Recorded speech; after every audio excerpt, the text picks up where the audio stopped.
अस्सलामुअलैकुम स्टूडेंट्स, आज हम एसएसटी पढ़ेंगे। तो सबसे पहले आप अपनी बुक देख लिए। आपकी बुक का नाम है सोशल प्लानिट, क्लास 8 की आपकी एसएसटी की बुक है। चैप्टर स्टार्ट करने से पहले आप सभी को हम इसका कंटेंट ओपन करके सिलेबस बता देते हैं। तो सभी लोग जल्दी से इसका कंटेंट ओपन कर लिए और यहाँ पर देखिए, जैसे कि हमने ऑलरेडी इसका एनुअल का यानी आपके फाइनल का सिलेबस मार्क कर रखा है। ठीक है, तो आप एक बार दोबारा देख लिए।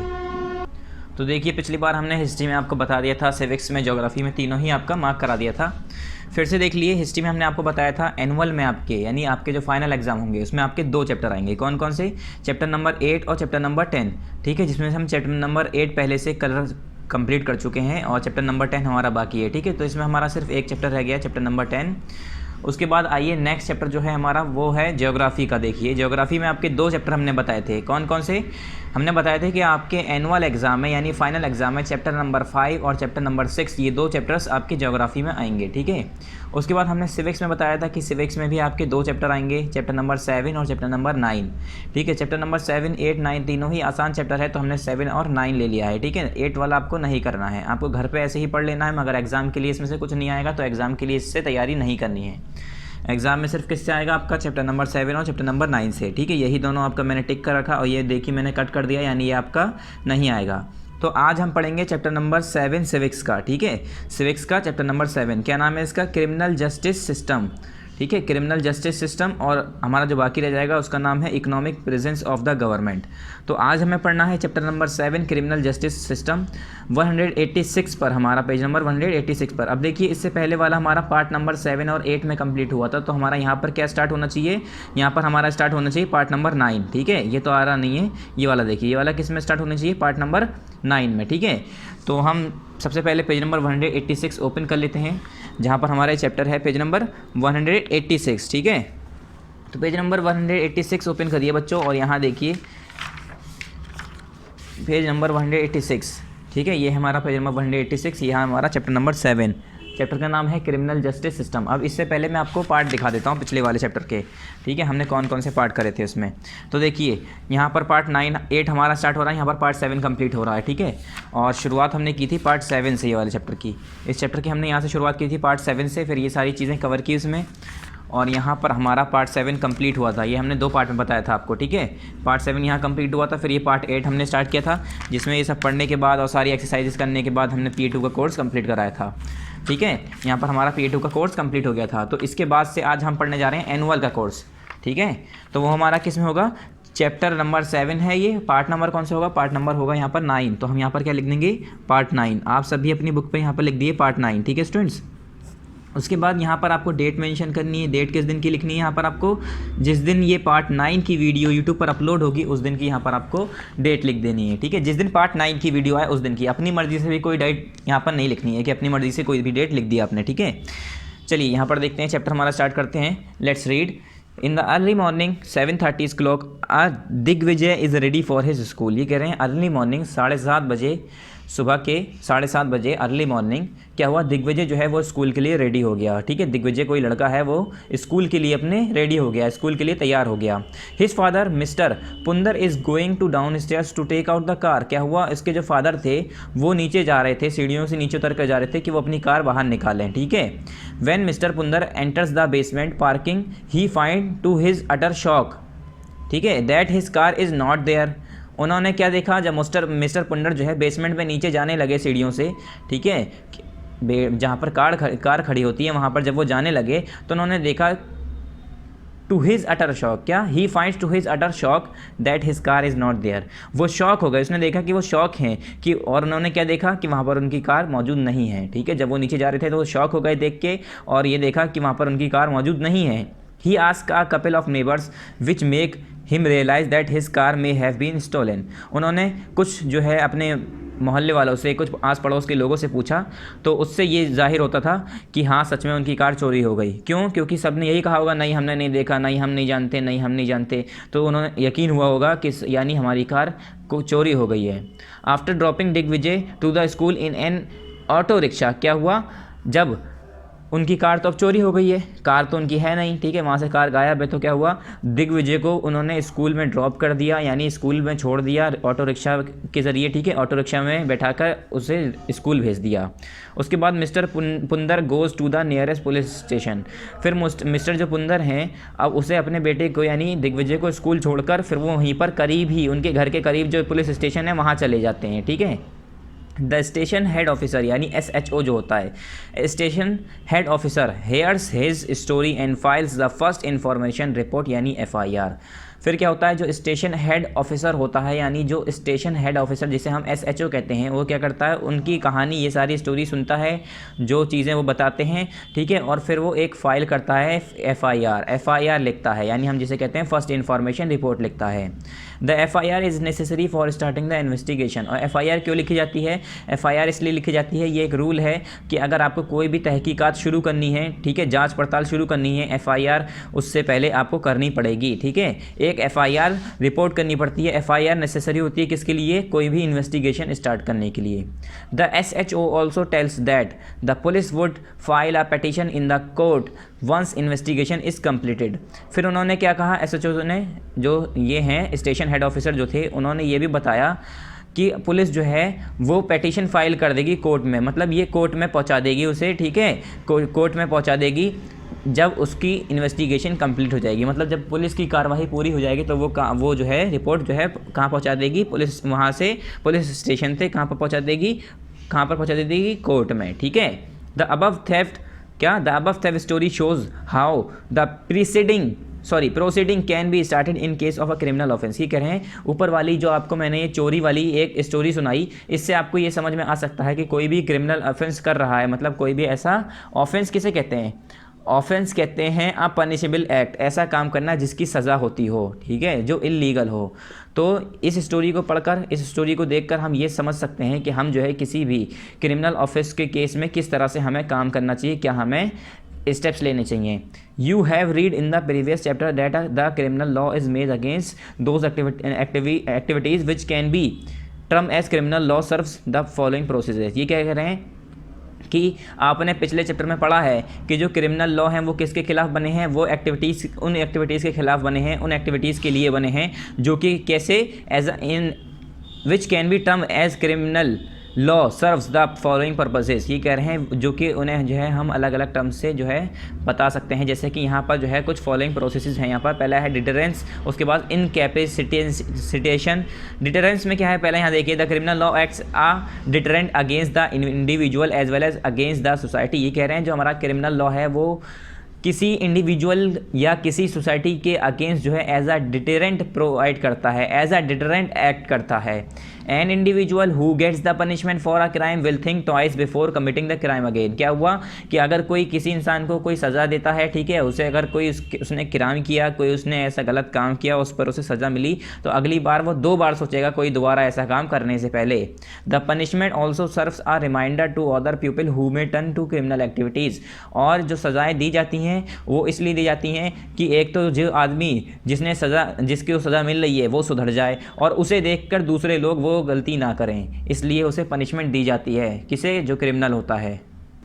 नेक्स्ट क्या है, नेक्स्ट है हमारा इनकैपेसिटेशन, ठीक है, दूसरा क्या है, इनकैपेसिटेशन।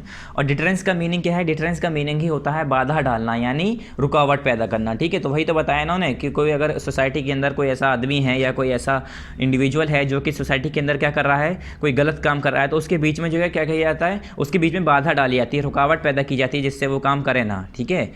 फिर उसके बाद आया इनकैपेसिटेशन। क्या, इनकैपेसिटेशन में क्या है, sometimes the criminal may be a harden criminal and a punishment may not be enough as a deterrent. ये कह रहे हैं कभी कभी ऐसा होता है, कोई क्रिमिनल ऐसा हो, सख्त क्रिमिनल हो, हार्डन क्रिमिनल हो, क्या हो, वो क्रिमिनल थोड़ा बड़ा हो, ठीक है, और उसे जो है थोड़ी बहुत बाधा डालने से, थोड़ी बहुत रुकावट पैदा करने से वो ना माने, ठीक है। And a punishment may not be enough as a deterrent, मतलब एज अ डिटरेंट, जैसे हमने डिटरेंट की तरह ऐसा पनिशमेंट, छोटी मोटी पनिशमेंट दे के उसे हम सोचेंगे सुधर जाए, तो वो अगर हो सकता है बड़ा क्रिमिनल हो, बड़ा अपराधी हो, तो उसे छोटी मोटी सज़ा दे के वो नहीं मानेगा। तो उस केस में क्या होता है, in that case incapacitation in the form of a long prison term is an attempt to keep the criminal away from the society. तो इसके अंदर क्या होता है, इनकैपेसिटेशन क्या मतलब इस केस में क्या करते हैं, incapacitation in the form of long prison term, मतलब लंबे समय के लिए उसे जेल में भेज दिया जाता है। To attempt is an attempt to keep the criminal away from the society.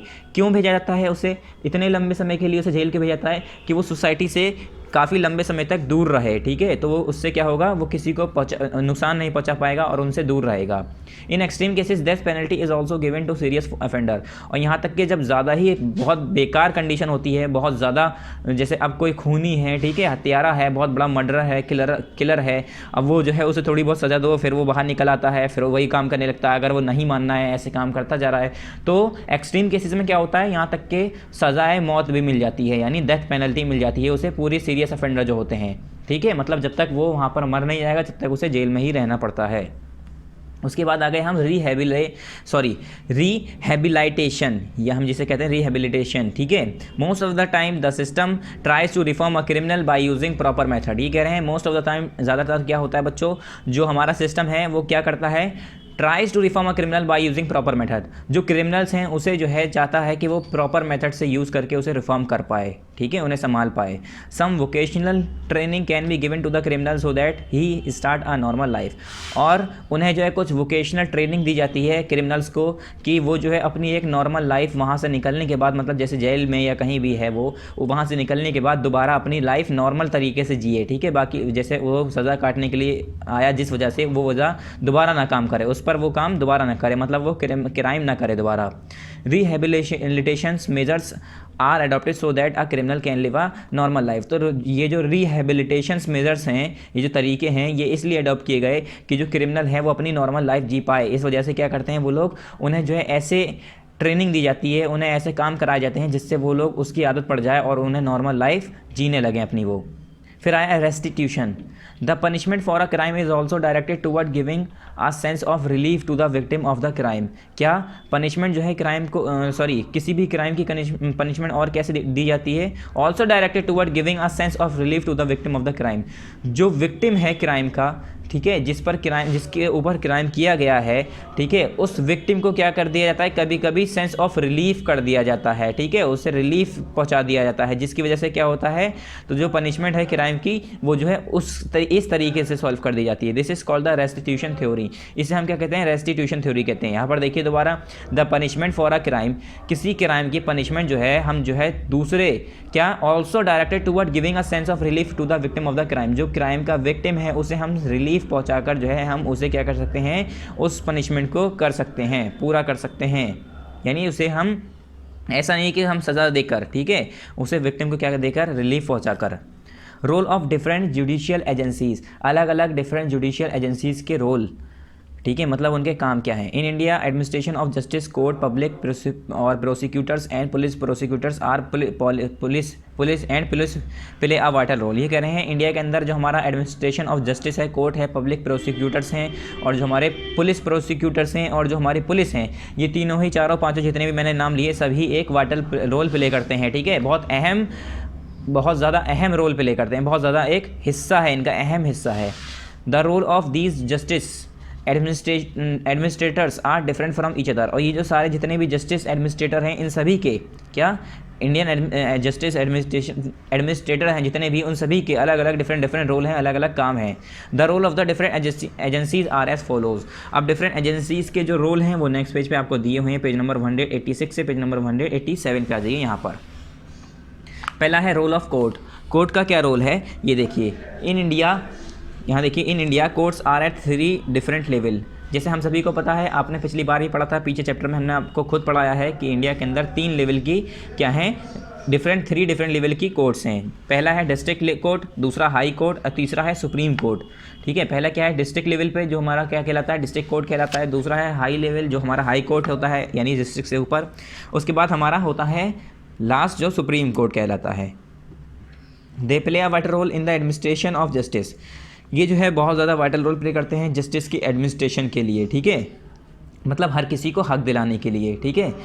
Court sees the facts figures given by both appellant and respondent through their lawyer before taking a decision. क्या करता है court, सारे facts, सारे सबूत, सब कुछ देखता है उससे पहले, किससे पहले, जब वो सज़ा दे, कोई अपना डिसीजन बताए उससे पहले क्या करते हैं वो लोग, यहाँ पर लिखा है ना, they are lawyer before taking a decision. Decision लेने से पहले कोर्ट क्या करता है, सारे फैक्ट देखता है, ठीक है, सारी फिगर्स जो कि अपेलेंट और रिस्पोंडेंट दोनों के लॉयर जो होते हैं, दोनों के जो वकील होते हैं, मतलब दो लोग ही होते हैं हमेशा, एक जिसने सज़ा की, जिसकी गलती होती है, एक जिसकी गलती ना हो, ठीक है, एक अपराधी हो, एक जो है जो अपराधी ना हो, जिसकी यानी ऐसा होता है कोर्ट में जब दो लोग जाते हैं तो एक ने कहा कि इसने मेरी ज़मीन हड़प ली, वो कहेगा मैंने नहीं हड़पी, तो दोनों के वकील क्या कहेंगे, अपने जो उनके जो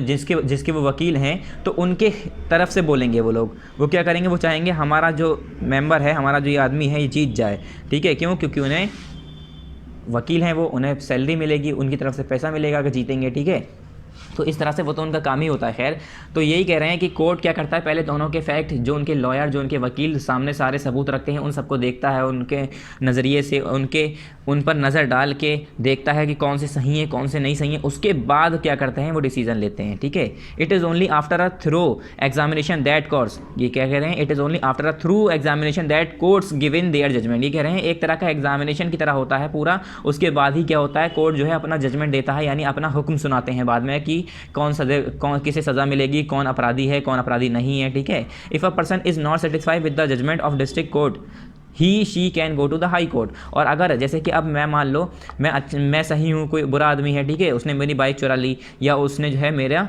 5,000 रुपये ले लिए, 10,000 रुपये ले लिए, अब कोर्ट में बात चली गई, ठीक है, और मुझे जो है हक नहीं मिला, मुझे जो है उस आदमी को छोड़ दिया गया और मुझे ये कह दिया गया कि इसकी कोई गलती नहीं है, तो मुझे लगेगा यार चोरी भी इसने की, ठीक है, और इसे सज़ा भी नहीं मिली, तो मैं वहाँ से डिस्ट्रिक्ट कोर्ट से हट कर कहाँ चला जाऊँगा, मैं हाई कोर्ट में चला जाऊँगा, फर्दर टू सुप्रीम कोर्ट। और अगर हाई कोर्ट में भी मुझे ऐसा लगता है कि मेरी बातों को नहीं सुना जा रहा है, मुझे गलत ठहराया जा रहा है, मैं सही हूँ, तो उसके बाद मैं सुप्रीम कोर्ट भी जा सकता हूँ, ठीक है। तो यही कह रहे हैं, if a person is not satisfied with the judgment of district court के जजमेंट से अगर कोई इंसान सेटिस्फाई नहीं है, तो वो आदमी औरत जो भी हो वो हाई कोर्ट जा सकता है, अगर हाई कोर्ट से भी नहीं है तो वो फर्दर सुप्रीम कोर्ट भी जा सकता है, ठीक है। सेकंड देखिए, role of the public prosecutor. Public prosecutor का रोल क्या होता है, प्रोसिक्यूटर किसे कहते हैं, मैंने बताया था प्रोसिक्यूटर कहते हैं, अगर नहीं सुना है, नहीं याद है तो अब दोबारा सुन लिए। पब्लिक प्रोसिक्यूटर, तो सिर्फ इसमें पब्लिक तो आप समझ ही गए होंगे, ठीक है। प्रोसिक्यूटर क्या होता है, प्रोसिक्यूशन जो करता है उसे हम प्रोसिक्यूटर कहते हैं।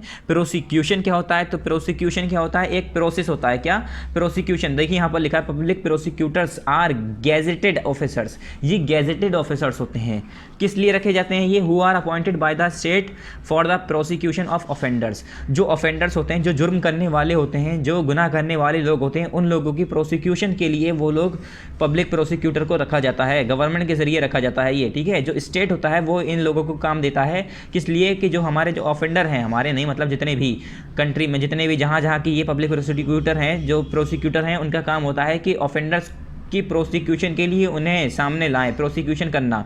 प्रोसिक्यूशन क्या होता है, प्रोसिक्यूशन में ये होता है, एक प्रोसेस होता है, ऑफिशियली क्या होता है उसमें, charging somebody with a crime of trying to show that he she is guilty in a court of law, मतलब पूरा जो तरीका होता है कि उसे कोर्ट में लाना, उसे ये बताना, उसका वो प्रोसेस पूरा, जिससे बताया जाए कि ये आदमी गलत है, ये आदमी इसने ये किया है, इसने ये जुर्म किया है, ठीक है। जैसे वकालत, जो वकील होते हैं, वकील का भी ऐसी काम होता है, वो क्या करते हैं, वो सारे सबूत रखते हैं। इसी तरह से प्रोसिक्यूशंस भी यही होता है, प्रोसिक्यूटर का भी काम यही होता है, वो क्या करते हैं, पूरा जो है उन्हें सामने लाते हैं और कोर्ट तक ले जाते हैं और उन्हें दिखाते हैं कि पूरा जो उनका प्रोसेस करते हैं, पूरा जो कार्रवाई करते हैं, वो कौन होते हैं, पब्लिक प्रोसिक्यूटर होते हैं। इनका काम क्या होता है, प्रोसिक्यूशन करना, मतलब उन पर कार्रवाई करना, ठीक है। Main duty of the public prosecutor is to prosecute on behalf of the state और the society.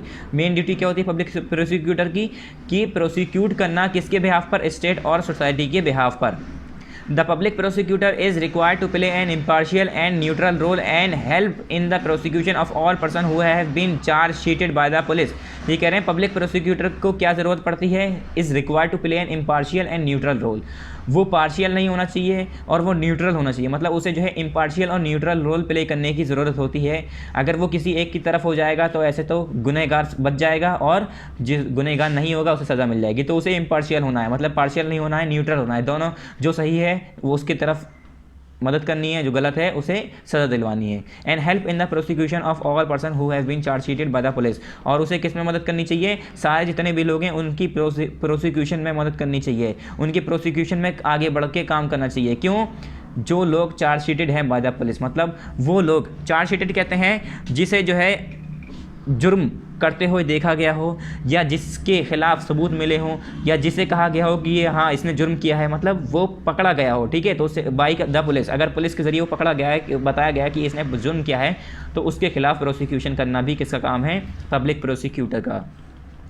Public prosecutor place before court all the evidences gather during the investigation bye investigating agency. और public prosecutor क्या करते हैं? वो सारे जितने भी evidences, मतलब जितने भी सबूत होते हैं, वो कोर्ट में लाके सामने उनके रखे जाते हैं, ठीक है, जो कि इन्वेस्टिगेशन के ज़रिए, यानी जब खोज हुई होगी, जब तहकीकात की गई होगी, ठीक है, जब तहकीकात की जा रही होगी, तो जो इन्वेस्टिगेटिंग एजेंसी होती है वो लोग, उन्हें जो सबूत मिलता है वो सबूत जो है कौन रखता है? Public prosecutor. क्या? Public prosecutor. वो क्या करते हैं? उसे कोर्ट में पहुंचाते हैं उनके खिलाफ जो सबूत होते हैं। That is the police to enable the court to decide the case. क्या? कि जो पुलिस है वो इस लायक हो पाए to enable the court to decide the case, जिससे जो कोर्ट है वो इस काबिल हो पाए कि वो डिसाइड कर पाए कि केस में करना क्या है। अब दो इंसान हैं, वो कह रहे हैं इसने मारा है, वो कह रहे हैं इसने मारा है, ठीक है, उसके फिंगरप्रिंट मिले चाकू पे, उसके नहीं मिले, तो इंसान क्या कहेगा? इसके फिंगरप्रिंट है यानी इसने ही मारा है। तो इस तरह से सबूत जो होते हैं वो पहुँचाए जाते हैं। पहुँचाता कौन है? पब्लिक प्रोसिक्यूटर पहुँचाता है। कहाँ पर? कोर्ट में, ठीक है। थर्ड है रोल ऑफ पुलिस। पुलिस का रोल क्या होता है? For the maintenance of law and order police takes the following steps. ये कह रहे हैं मेन काम होता है पुलिस का लॉ और ऑर्डर को मेंटेन करना, और उसे मेंटेन करने के लिए यहाँ पर कुछ स्टेप्स आपको दिए हैं जैसे करने होते हैं। पहला है police initiates action against those who violate law. Police क्या करता है? पुलिस क्या करते हैं? वो एक्शन इनिशिएट करते हैं, उनके खिलाफ एक्शन लेते हैं, ठीक है, उनके खिलाफ कार्रवाई करते हैं जो लोग लॉ को वायलेट करते हैं, मतलब जो लोग कानून को वायलेट करते हैं, कानून की इज्जत नहीं करते, कानून को फॉलो नहीं करते। Law breakers are arrested and brought before the judiciary for trial and punishment. फिर क्या होता है? जो लॉ ब्रेकर होते हैं, जो कानून तोड़ने वाले होते हैं, उन्हें अरेस्ट कर लिया जाता है, गिरफ्तार करके उन्हें कहाँ ले जाया जाता है? जुडिशरी के पास ले जाया जाता है, आगे उनके साथ जो ट्रायल और पनिशमेंट के लिए, कि उन्हें जो सज़ा मिलनी है या उन्हें फ़ाइन लगाना है, क्या करना है, उसके लिए उन्हें जुडिशरी के पास भेज दिया जाता है। बी है पुलिस रजिस्टर्स एफआईआर। पुलिस और क्या करती है? एफआईआर जो है रजिस्टर करती है, यानी फर्स्ट इन्फॉर्मेशन रिपोर्ट भी लिखती है against the law breaker on the basis of complaint made by the aggrieved parties and investigates into those complaint. क्या? किसके खिलाफ वो एफआईआर लिखती है? फर्स्ट इन्फॉर्मेशन रिपोर्ट किसके खिलाफ लिखती है? लॉ ब्रेकर के खिलाफ, जिन लोगों ने कानून तोड़ा हो। किसके बेसिस पर? On the basis of complaint made by the aggrieved parties. Aggrieved parties जो हैं, जो कंप्लेन करने आती है, उनके बेसिस पर वो एफआईआर लिखती है, ठीक है, and investigate into those complaint, और उन कंप्लेंट में जो कंप्लेंट लिखवाई है जिसने, उसके ऊपर फिर वो इन्वेस्टिगेशन करते हैं, ठीक है। फिर सी देखिए, next C point, police provide security guards to the individual who are made entitle for the same by the government. ये कह रहे हैं और पुलिस जो है उन लोगों को क्या करती है? लोगों को क्या करती है? सेफ्टी पहुंचाती है, सिक्योरिटी गार्ड्स पहुंचाती है किसी भी इंडिविजुअल को, who are made entitle for the same by the government. जैसे कि कोई, आपने देखा होगा कोई बड़ा आदमी है जिसके पीछे जो है हो सकता है उसे कोई मार सकता है, और ठीक है, या कोई गवर्नमेंट का आदमी है तो उसके दुश्मन हो सकते हैं, तो इस तरह से उन्हें जो है सिक्योरिटी गार्ड्स जो है इंडिविजुअल को दिए जाते हैं। वो कौन देता है? पुलिस ही देते हैं। डी क्या है? Police provides assistance to the authorities who need it for the compliance of judicial order. Judicial order को पूरा करने के लिए पुलिस जो है क्या करते हैं? अपने असिस्टेंस जो है उन अथॉरिटीज़ को पहुंचाती है जिसे ज़रूरत होती है। इन्फोर्समेंट ऑफ लॉ को इन्फोर्स करने के लिए, ठीक है। सर्च ऑफ प्रीमाइसिस की सर्च के लिए, इनकम टैक्स रेट्स के लिए, एक्सेट्रा। मतलब कई तरह के ऐसे काम होते हैं जिसमें जो है पुलिस जो है अपने ऑफिसर्स को, अपने असिस्टेंट्स को भेजती है, ठीक है। जैसे इनकम टैक्स वाले जब रेड करने आते हैं तो सिर्फ इनकम टैक्स डिपार्टमेंट के ही लोग नहीं होते हैं, पुलिस के कर्मचारी भी होते हैं, ठीक है। Nowadays police has to do some other welfare function also. ये कह रहे हैं आजकल के ज़माने में पुलिस को और भी कुछ वेलफेयर फंक्शंस करने पड़ते हैं, जैसे police work for the weaker section of the society like women and children handicap. Police जो है किसके लिए और काम करती है? जो हमारे वीकर सेक्शन है सोसाइटी के, उन लोगों के लिए, जैसे कि वुमेन हैं यानी चिल्ड्रन हैं, और जो हैंडीकैप्ड हैं मतलब जिनके हाथ पैर नहीं हैं, या जो बच्चे हैं या औरतें हैं। बी है police also serves the people in natural calamities and functions as per rule of law. और पुलिस और क्या करती है काम? नेचुरल कैलेमिटीज़ के समय में वो अपने लोगों को यानी पुलिस जो है खुद वहाँ पर जाके लोगों को बचाती है and functions as per rule of law, और रूल ऑफ लॉ के हिसाब से सारा काम करती है। आपने देखा होगा कहीं पर बाढ़ आ जाती है कहीं पर, ठीक है, तो वहाँ पर घर वर डूब रहे हैं, ठीक है, सब बहते हुए जा रहे हैं, कुछ बचे हैं, तो उसमें क्या करते हैं पुलिस वालों को, आपने देखा होगा बाई हेलीकॉप्टर या बाई जैसे भी, तो बाई हेलीकॉप्टर ही जाया जाता है क्योंकि अब वो सड़कें तो डूबी हुई है तो बाइक से जाएंगे नहीं, कार से जाएंगे नहीं, तो उसमें क्या करते हैं वो लोग, जो लोग डूब रहे होते हैं उनकी मदद करते हैं, जो लोग घायल होते हैं, चोट जिसकी लगी होती है, उन्हें जो है उनका इलाज कराते हैं, उन्हें दवा पहुंचाते हैं, बैंडेजेस पहुंचाते हैं, ठीक है, मेडिसिन पहुंचाते हैं, ठीक है, खाना पहुंचाते हैं। तो ये सारे काम भी ये लोग पुलिस वाले करते हैं नेचुरल कैलेमिटीज़ के टाइम में। नेक्स्ट लाइन देखिए, it is desirable that police personal together with other make serious effort in the direction of maintaining law and order and serving the people. ये कह रहे हैं ये डिज़ायरेबल है कि जो पुलिस खुद पर्सनल और टुगेदर, और मतलब हमारे साथ सबके साथ पुलिस जो है पर्सनली टुगेदर क्या करती है, विद अदर्स मेक, मतलब पुलिस पर्सनल मतलब खुद और दूसरों के साथ मिलकर क्या करती है, serious effort in the direction of maintaining law, अपना खूब जोर लगाती है, पूरी तरह से मेहनत करती है कि वो लॉ को और ऑर्डर को जो है क्या करे, मेंटेन करके रखे, एंड सर्विंग द पीपल, और लोगों को सर्व करे, ठीक है।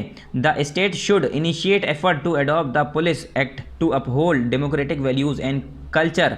क्या स्टेट को जो है क्या इनिशिएट करना चाहिए, क्या शुरू करना चाहिए, to initiate efforts to adopt the police act, कि पुलिस एक्ट को अडॉप्ट करने का एक एफर्ट इनिशिएट करना चाहिए, शुरुआत करनी चाहिए, टू अपहोल्ड डेमोक्रेटिक वैल्यूज़, जिसमें जो है डेमोक्रेटिक वैल्यूज़ अपहोल्ड हो रही हो, and culture, and equip the organisation with the latest sophisticated gadgets, और उसके साथ साथ उसमें ऑर्गेनाइजेशंस क्या, culture and equip the organisation, मतलब डेमोक्रेटिक वैल्यूज़ और कल्चर को भी अपहोल्ड कर रही हो, उसके साथ साथ ऑर्गेनाइजेशन को इक्विप कर रही हो, किसके साथ, लेटेस्ट सोफिस्टिकेटेड गैजेट्स, मतलब उनके पास लेटेस्ट सोफिस्टिकेटेड गैजेट्स भी होने चाहिए। The police should be so guided that it becomes effectively accountable to real sovereign the people, और पुलिस जो है किस तरह से होनी चाहिए, वो खुद भी ऐसी होनी चाहिए, सो गाइडेड, इस तरह से गाइडेड होनी चाहिए जैसे कि इट बिकम इफेक्टिवली अकाउंटेबल, कि वो अकाउंटेबल हो, इफेक्टिवली अकाउंटेबल हो, to the real sovereign the people, जो रियल सॉवरेन पीपल हैं उन लोगों के लिए पुलिस जो है इफेक्टिवली अकाउंटेबल होनी चाहिए, मतलब इफेक्टिवल होनी चाहिए। यहाँ पर देखिए, यहाँ पर कुछ सीरीज टाइप की बनी हुई है। पहला क्या है, police administrative hierarchy at district level. उसके बाद दूसरा आता है सुपरिटेंडेंट ऑफ पुलिस, यानी जिसे हम एसपी कहते हैं, इंचार्ज ऑफ अ डिस्ट्रिक्ट, जो कि इस डिस्ट्रिक्ट का इंचार्ज होता है। फिर आता है एडिशनल सुपरिटेंडेंट ऑफ पुलिस, यानी एएसपी, जिसे हम कहते हैं एसएस द एसपी, जो कि एसपी को एसएस करता है, ठीक है। डिप्टी सुपरिटेंडेंट ऑफ पुलिस, यानी डीएसपी जिसे कहते हैं, incharge of sub division in a district, जो कि हमारे सब डिवीज़न होते हैं डिस्ट्रिक्ट के, उसके इंचार्ज होता है, ठीक है। यानी डिस्ट्रिक्ट के भी तो टुकड़े करे जाते हैं। इंस्पेक्टर ऑफ पुलिस क्या होता है, incharge of a police station, ये किसी पुलिस स्टेशन का इंचार्ज होता है। सब इंस्पेक्टर ऑफ पुलिस, यानी जो एसआई होता है, वो क्या करता है, the incharge of a smaller police station, ये छोटे पुलिस स्टेशन का इंचार्ज होता है। हेड कांस्टेबल उसके बाद कांस्टेबल, उसके बाद चौकीदार, ठीक है। ये लेवल बनाई है। सबसे ऊपर कौन सा होता है, police administrative hierarchy at district level, जो कि डिस्ट्रिक्ट लेवल पे होती है। उसके बाद एसपी, उसके बाद एएसपी, फिर डीएसपी, फिर आईपी मतलब इंस्पेक्टर ऑफ पुलिस, उसके बाद एसआई यानी सब इंस्पेक्टर ऑफ पुलिस, ठीक है। फिर हेड कांस्टेबल, फिर कांस्टेबल, उसके बाद चौकीदार। ये इसकी सीरीज़ हो गई। फिर पेज नंबर 188 ओपन कर ली। ज़्यादा इसमें पढ़ने का नहीं है, कुछ डिटेल में नहीं है, ऊपर से ऐसे ही हमें ये चैप्टर देखना है, ठीक है। फिर आया role of police in investigating a crime में इन्वेस्टिगेशन करते समय पुलिस का क्या रोल होता है। तो यहाँ देखिए one important function of the police is to investigate any complaint about the commitment of a crime. ये कह रहे हैं एक इंपॉर्टेंट काम पुलिस का क्या होता है कि वो किसी भी तरह की क्या करती है, जो कंप्लेंट दर्ज हुई है क्राइम के लिए, ठीक है, कोई भी काम हुआ है, कोई भी ऐसे जुर्म हुआ है, उसके खिलाफ जो कंप्लेंट दर्ज हुई है उसके लिए क्या करते हैं वो लोग, इन्वेस्टिगेशन करते हैं, यानी जांच पड़ताल करते हैं। Investigation includes recording statement of witness and collecting different kinds of evidences. क्या इन्वेस्टिगेशन में क्या क्या होता है, कोई हो सकता है रिकॉर्डिंग स्टेटमेंट हो, जो कि विटनेस ने, जो गवाह है, जो गवाह देने वाला है, जिसके सामने वो काम किया गया हो, या जिसने वो काम करते हुए देखा हो, ठीक है, जिसने वो जुर्म देखा हो, तो उसकी कोई रिकॉर्डिंग, या collecting different kinds of evidences, और दूसरे तरह के एविडेंसेज, सबूतों को इकट्ठा करना, ये सब किस में आ जाता है, एविडेंसेज में आ जाता है, इन्वेस्टिगेशन में आ जाता है। And on the basis of the investigation the police forms an opinion. और फिर क्या होता है, जो इन्वेस्टिगेशन होती है उसी के ऊपर जो है, उसी के बेसिस पर क्या करती है पुलिस जो है अपना फिर ओपिनियन देती है।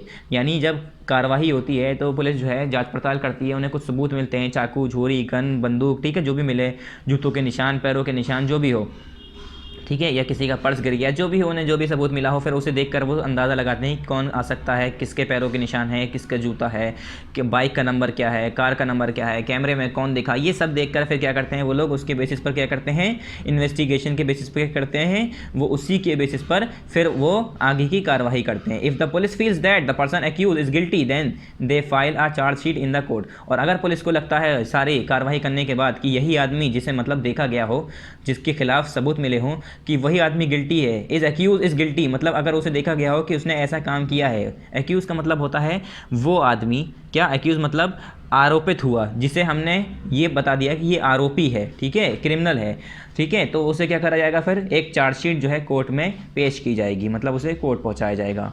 The police personal should balance maintenance of law and order. जो पुलिस पर्सनल होते हैं वो क्या करते हैं, वो मेंटेन लॉ और ऑर्डर को मेंटेन करते हैं, ठीक है, उसका बैलेंस मेंटेन करते हैं लॉ और ऑर्डर का। Efforts should be made to update the police act to uphold democratic values and culture. ये कह रहे हैं एफर्ट जो है हमारे किस बनाने लगाने चाहिए, शुड बी मेड बनाने चाहिए, to update the police act, क्या कि पुलिस एक्ट को अपडेट करा जा सके, to uphold democratic value and culture, जिससे जो है सारी डेमोक्रेटिक वैल्यू और कल्चर हैं वो भी अपहोल्ड होती रहें। And equip the police with latest know how and sophisticated gadgets. और पुलिस को किससे इक्विप करना चाहिए, सोफिस्टिकेटेड गैजेट्स के साथ, ठीक है, और जाने हुए नो हाउ, कैसे यूज़ करना है, क्या करना है, सोफिस्टिकेटेड गैजेट्स ऐसे उन्हें प्रोवाइड करने चाहिए, ठीक है। The police should be train to be accountable to the people rather than serving a few political elites. ये कह रहे हैं पुलिस जो है इस तरह से उससे ट्रेनिंग देनी चाहिए कि वो पब्लिक के लिए यानी पीपल के लिए कैसी हो, अकाउंटेबल हो, rather than serving a few political elites, ना कि कुछ फ्यू पॉलिटिकल एलाइट्स खाली सर्व करे, ठीक है। The police investigations have to keep in mind the human rights. और जो पुलिस इन्वेस्टिगेशन होती है, क्या जो पुलिस इन्वेस्टिगेशन होती है उसके अंदर दिमाग में क्या बात होनी चाहिए, जब पुलिस जो है कोई भी कार्रवाई कर रही हो, कोई भी जांच पड़ताल कर रही हो, तो इंसानों को के जो हक हैं, जो ह्यूमन राइट्स हैं, वो नहीं भूलने चाहिए उससे, ठीक है। ऐसा नहीं कि वो अपनी कार्रवाई के चक्कर में ह्यूमन राइट्स भूल जाएँ और कुछ भी कोई सभी स्टेप्स उठा लें, ठीक है। The Supreme Court laid certain guidelines that the police must follow at the time of arrest, ठीक है। ये कह रहे हैं जो सुप्रीम कोर्ट है उसने कुछ सर्टेन गाइडलाइंस लगाई हैं, मतलब कुछ उसने तरीके बताए हैं जिसके हिसाब से पुलिस को क्या करना है, जब किसी को अरेस्ट करना है तो उसी हिसाब से करना है। ऐसा नहीं कि अपने बस कैसे भी गए और जाके अरेस्ट करके उठा लाए, ठीक है। डिटेंशन एंड इंटेरोगेशन, और कभी डिटेंशन का टाइम हो या इंटेरोगेशन हो, मतलब जब पूछताछ हो रही हो तो उस समय भी कुछ गाइडलाइंस हैं। ऐसे नहीं कि गए और जो है ज़बरदस्ती मार रहे हैं, खूब पीट रहे हैं, तो इंसान जो है डर के मारे ही बोल रहा है कि हाँ मैंने किया, मैंने किया, तो ऐसा नहीं, ठीक है। तो उसकी कुछ गाइडलाइंस हैं जो इन्हें फॉलो करनी पड़ती है, उस हिसाब से इन्हें काम करना पड़ता है। The police are not allowed to torture और बीट और शूट एनीवन ड्यूरिंग इन्वेस्टिगेशन। और वही कह रहे हैं ये, पुलिस को ये हक नहीं है कि वो किसी को टॉर्चर करे, बीट करे यानी मारे या शूट कर दे किसी को इन्वेस्टिगेशन के समय। मतलब जब किसी से कोई सबूत निकलवाए जा रहे हो, किसी से कुछ पूछा जा रहा हो और हो सकता है वो आदमी ना हो, और तुम उसे इतना टॉर्चर कर दो, इतना मारो, इतना पीटो कि वो डर के मारे, पीटने के डर की वजह से क्या करे, वो कह दे कि हाँ मैंने किया है, तो ऐसे क्या होगा, वो तो उसकी तो गलती थी नहीं मगर उसे फिर सज़ा मिलेगी। तो इस तरह से पुलिस को ये हक नहीं है कि वो किसी को टॉर्चर करे या मारे या किसी को शूट करे, ठीक है, इन्वेस्टिगेशन के समय। According to the constitution's article 20, ये कह रहे हैं जो हमारा कॉन्स्टिट्यूशन है उसके आर्टिकल 22 यानी आर्टिकल 22 के हिसाब से क्या है, the person who are arrested should be given fundamental rights are as follows. ये कह रहे हैं जो इंसान, जो आर्टिकल 22 के हिसाब से जो इंसान अगर जिसे अरेस्ट किया गया है उसे क्या क्या हक देने चाहिए, उसके क्या फंडामेंटल राइट्स हैं, ये देखिए। पहला फंडामेंटल राइट क्या है, the right to be inform, क्या, the right to be inform at the time of arrest specifying the offence for which the person is being arrested. ये बताना, मतलब जब किसी को आप अरेस्ट कर रहे हो तो उसे इन्फॉर्म करो कि वो किस वजह से, क्यों और किस लिए उसे अरेस्ट किया जा रहा है, ठीक है, वजह बताना। Second, the right to be presented before a magistrate within 24 hours of arrest. 24 घंटे के अंदर अंदर क्या करना है, जो मैजिस्ट्रेट हैं उसके सामने सारे उसके राइट्स प्रेजेंट करने पड़ते हैं। Third, the right for not presented before magistrate, मतलब उसे जो है 24 घंटे के अंदर अंदर मैजिस्ट्रेट के सामने प्रेजेंट करना, ठीक है, ये क्या है, राइट है।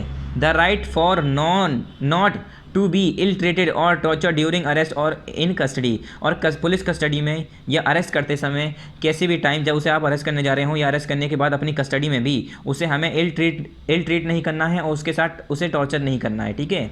मतलब जो पुलिस वाले होंगे उसकी बात कर रहे हैं, वो लोग नहीं करेंगे। फोर्थ है the confessions made in police custody can not be use as evidence against the accuse. ये कह रहे हैं जो भी कन्फेशंस पुलिस इस कस्टडी के अंदर बनाए गए हों, यानी अगर उसने कुछ कन्फेंस कर लिया, मान लो पुलिस के सामने कह दिया कि हाँ ठीक है हमने किया है, हमने ही मारा था, ऐसे मारा था, वैसे मारा था, ठीक है, तो वो जो कन्फेंस कर रहा है उसने अगर, तो वो जो है can not be use as evidence against the accuse. जो इंसान जिसे ये बताया जा रहा है कि वो उसने सज़ा, मतलब वो सज़ागार है यानी गुनाहगार है, जिसे बताया जा रहा है उस गुनाहगार को वो बातें जो उसने कन्फेस की है, मानी हैं, वो उसके लिए एज आ सबूत यानी एज आ एविडेंस पुलिस वाले यूज़ नहीं कर सकते, ठीक है। अब वो पुलिस वाले ये जाके थोड़ी नहीं कहेंगे हाँ इसने कहा है कि यही सज़ाकार है, यही इसने ही गुनाह किया है, इसने ही खून किया है, तो ऐसे ये जो है एज आ एविडेंस यूज़ नहीं कर सकते पुलिस वाले ऐसी बातें, ठीक है। A boy under 15 years of age, a women can not be called to the police station only for questioning. ये कह रहे हैं 15 साल से नीचे और 15 साल से नीचे का बच्चा और कोई औरत जो है उसे जो है पुलिस स्टेशन में ऐसे डायरेक्टली नहीं लिया जा सकता कि वो क्वेश्चनिंग के लिए बुला लिया जाए, ठीक है।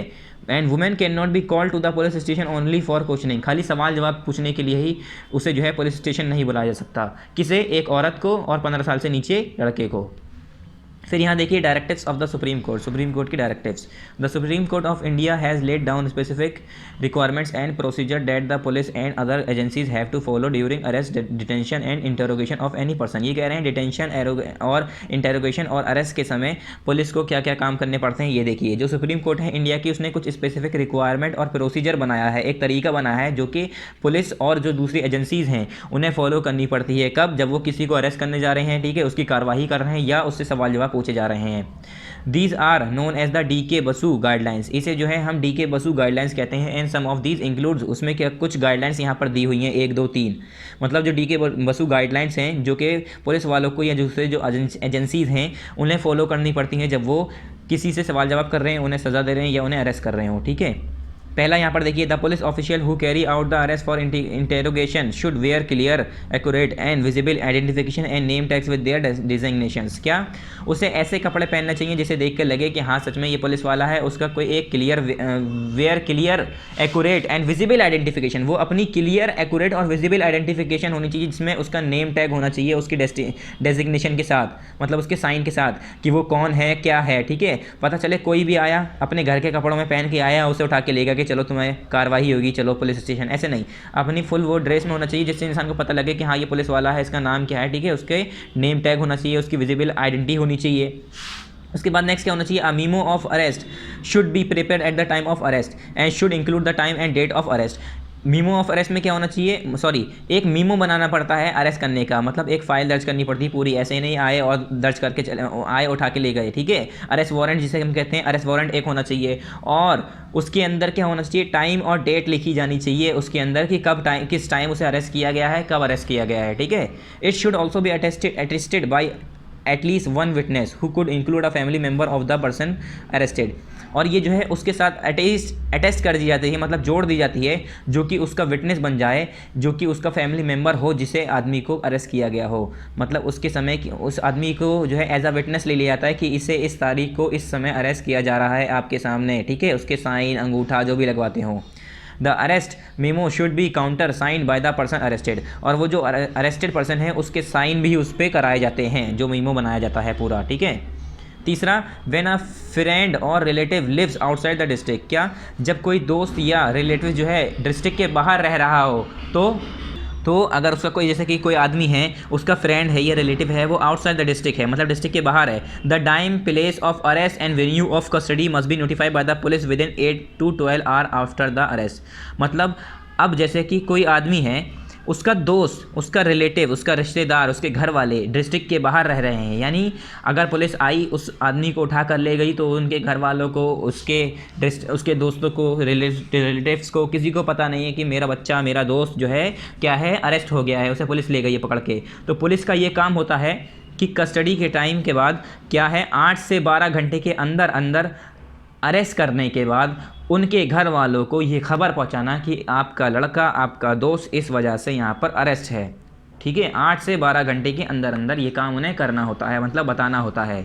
ठीक है, उन्हें इन्फॉर्म करना होता है।